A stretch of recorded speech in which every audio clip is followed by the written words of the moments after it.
Arts and Culture Department created the Silapha Wellness program for artists and athletes to get help and better their lives and careers. Now, the aim is to teach them to prevent career disaster and mental and financial issues. And to talk us more through this program is Ambassador Penny Lebyane, and she joins me now via Zoom.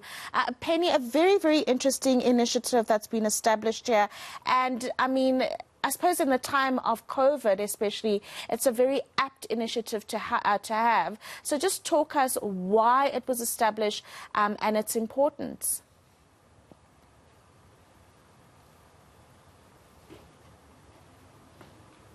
Penny, I think you've still muted yourself. If you could just double check there and unmute if you can. Okay. There you are. Apologies for that. Good morning, everyone, and thank you so much for having me. I think historically we know the story of the challenges that people in the creative industries have faced over the years. And when I say creative industries, I'm being very inclusive. I'm including athletes, I'm including actors, whether they're in theatre, on television, in small community theatres, on the bigger stages. I'm also including people in the fashion, writing industry, the entire representation of the Ministry of Sport, Arts and Culture.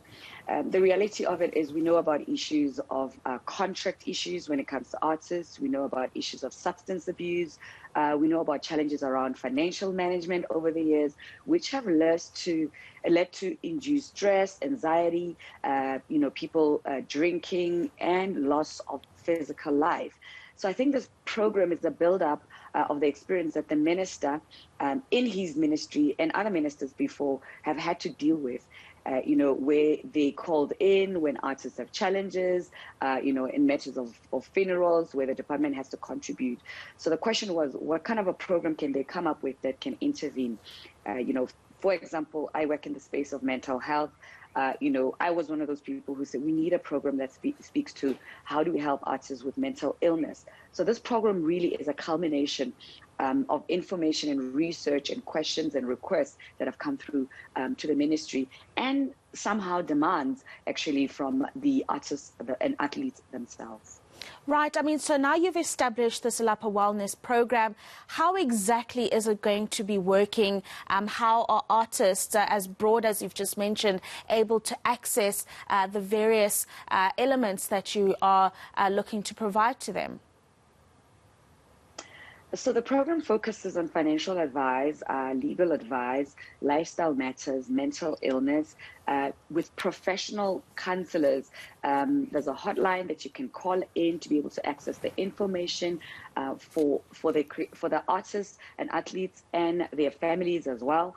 Whether it's because of the current situation with COVID right now, or whether it's matters that involve issues that they've had before.